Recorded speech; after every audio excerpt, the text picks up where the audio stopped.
ఆ సకిలింపులు ఇక్కిలింపులు ఎందుకు? ఏం కావాలా అడగచ్చుగా? కార్డు కావాలా? వద్దు. కవర్ కావాలా? వద్దు. మనీ ఆర్డర్ ఫామ్ కావాలా? వద్దు. పొట్లకాయ కావాలా? వద్దు. కొన్ని తరిగిన ఉల్లిపాయలు కావాలా?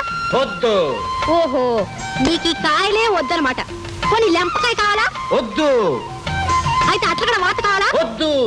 వీటి మీద గుర్తు కావాలేంటి? అమ్మో, ముద్దు నాకు వద్దు. ఓ ముద్దు నాకు ఇద్దు. నీ మొద్దు మొహానికి ముద్దు కావాలా? ఉండ్రా వస్తాను. ఒరే ఏట్రా, ముద్దు కావాలా? అందరిని కేకేసి తలా ఒక గుర్తు ఇప్పిస్తాను. నేను చెప్పేది విను. ఏట్రా నువ్వు చెప్పేది? కొక్కిన వేషాలు వేసామంటే కోడి మెడ విరిచినట్టు విరిచేస్తాను. ఆగాగాగు. అమ్మాయి సీత, ఇతను ఎవరనుకుంటున్నావు? మన సావిత్ర మామ మనవడు రాము. గుర్తుపట్టలేదా? ఏమిటి, నువ్వు రామువా? స్టాంపు బిళ్ళలా వెళ్ళి మనీ ఆర్డర్ ఫామ్ లో ఎదిగొస్తే నేను ఎలా గుర్తుపట్టడం?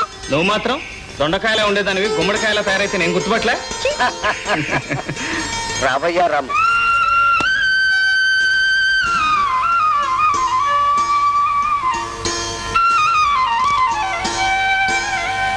పట్నంలో 2-3 ఫ్యాక్టరీలోను మెకానిక్ షెడ్లోను పనిచేశాను. అయితే ఇంకే విషయాల గురించి నీకు మంచి చెడ్డ బాగా తెలుసన్నమాట.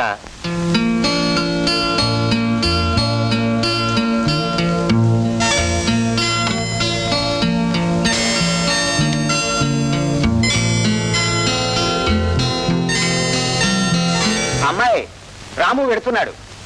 వెళ్ళని, వెళ్ళకుండా ఇక్కడే మకాం వేస్తే నా పని ఎలా అవుతుంది? వస్తానండి.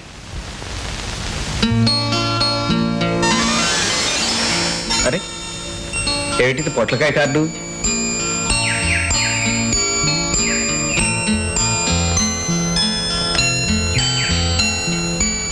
రాము, ఎదిగిపోయి వచ్చి నిన్ను గుర్తుపట్టలేకపోయాను. అందుకే అట్లకాడ వాత కావాలా అని, వీపు మీద గుద్దు కావాలా అని నాన్న మాటలు అన్నాను. దయచేసి నా మీద కోపం తెచ్చుకోక నన్ను మన్నించు.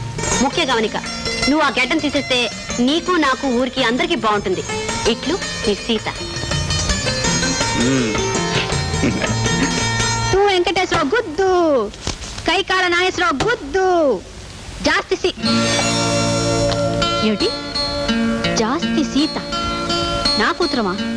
పుట్టినప్పటి నుంచి నా చేతుల మీదగానే అందరికి ఉత్తరం వెళ్తుంది. ఇప్పుడు నా పేరు మీద నా చేతికే ఉత్తరం రావడం ఎవరబ్బా? ప్రియమైన సీత.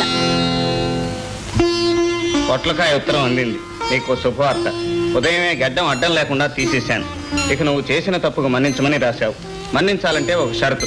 రేపు ఉదయం 10 గంటలకి ఎర్రచీర కట్టుకుని, పచ్చగాదులు వేసుకుని, బంతిపూలు పెట్టుకుని నువ్వు మా ఇంట్లో అడుగు పెట్టాలి. అలా చేస్తే నువ్వు నన్ను ప్రేమించినట్టుగా, నేను నిన్ను మన్నించినట్టుగా నిర్ధారణ అవుతుంది.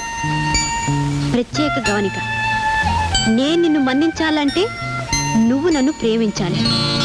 ఏమిటి, ప్రేమించాలా?